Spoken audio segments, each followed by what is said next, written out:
Thank you guys so much.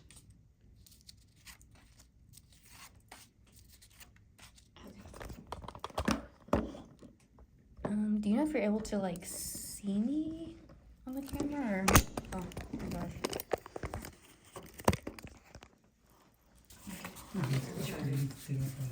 Just one more. Or maybe I could rotate. Yes. Yes. Yeah, all these beautiful people in one room, huh? Is that okay? Just upward. More. That's cool. You see it? Twist One it. Okay. Good? more. Just one more.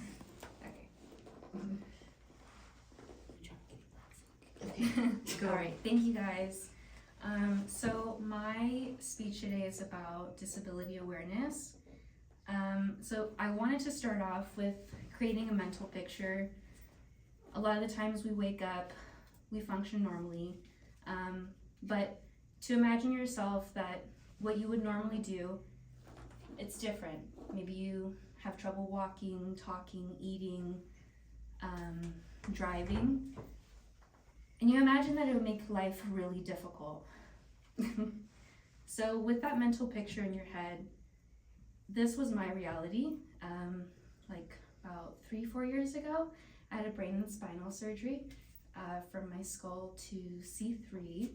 I have epilepsy. I have a lot of different conditions, all of which are very invisible. Nobody can see it. Most people, when they see me, they're like, why do you have a handicap placard? Why are you going there? Why are you so young? Are you going to the doctor's office for your parent? So it opened my eyes. Disability can happen to just about anybody at any age, any time.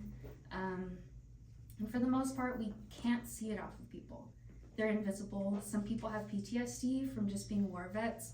They might not come home with missing limbs, but mentally they're struggling. So yeah, we're just gonna talk about what disability is, what recovery might mean, and inclusion. So, disability. We ask, what is it? It can be physical, mental, emotional. Again, we don't see it. A lot of times it's invisible. And even when we do see it, we tend to have questions or judgments. A lot of times, we're seeing things at surface level. So even if someone is on a walker or a wheelchair, we kind of ask what got them there, why they're there. Sometimes we're not always being very helpful and we're just watching. So even for me, when I was fresh out of surgery, I struggled to walk. I lost sensation in my left leg. So it took about 3 months to really get full motion back, which I'm very, very proud that I did. But a lot of times I had older people my parents' age, be like, why are you walking with a cane? Why are you walking with a walker? Like, you know, you can get the feeling that maybe they thought I was faking it. I don't know what sort of judgments there might have been, but in reality, according to the CDC, 1 in 4 adults in America have a disability of any sort. And so that's around like 61 million people. It's a lot of people affected. And most of the time we're just treating people kind of like whatever, might get frustrated in traffic. Little do you know, they might have a lot of anxiety, or they have PTSD from a car accident, or they have a bad back and it's just kind of hard to stay consistent with a pedal. So it affects a lot more of us than it seems. Awareness is more about being considerate to other people than just how they look. And then that brings us to another topic of recovery. A lot of people think that recovery is like, if I break my arm, I'm gonna make a full recovery. For a lot of people, recovery is an ongoing process and it's misunderstood all the time. Recovery isn't immediate bounce back. Some people with PTSD, they have recurring recovery.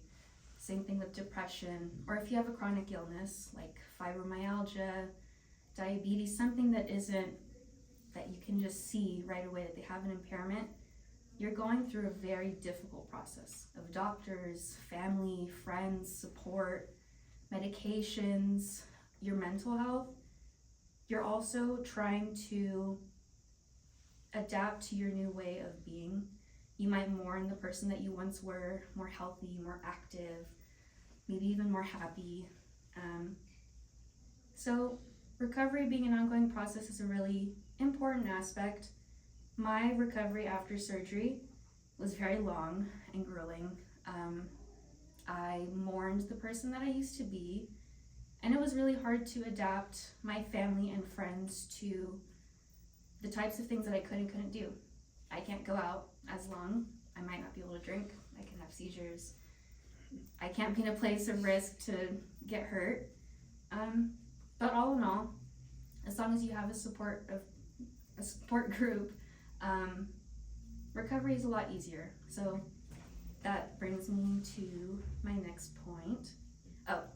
The National Library of Medicine also defines recovery as deeply personal, a unique process of changing one's attitudes, values, goals, and our roles. So that brings us to inclusion. You ask, how can we help? What can we do? Because it's not just awareness, it's action. I have a tendency of telling family and friends we might have good intentions, but we don't always have the best execution.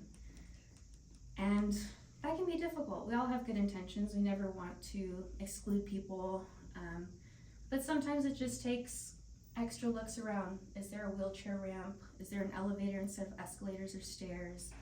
Is there the little hand motion that we can swipe so someone else can get through, even if they're walking with a cane? It helps so that they don't have to push that door, because we don't know how much strength they have.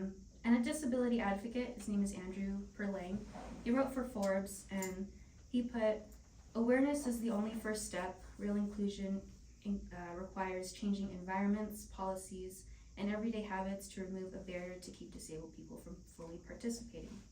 So, all in all, we have to try to meet other people's needs, really support them, help. But the biggest thing is if we can't make actual changes to policies, sometimes it's just about asking if they need help, or what can you do, how are you feeling? Just being an ear to hear sometimes is enough inclusion to not feel like you're so different in a sea of people that can walk and talk and function normally. And that also means challenging ableism, which is criticisms on someone who talks with a stutter or someone who walks with a limp. There are vast conditions. There's hyperhidrosis, where you sweat very easily, or someone that has hot flashes, and it's like, it's not your fault. I've been there, I get it. How can I help? Can I give you a paper to fan yourself? So those are ways that we could challenge ableism.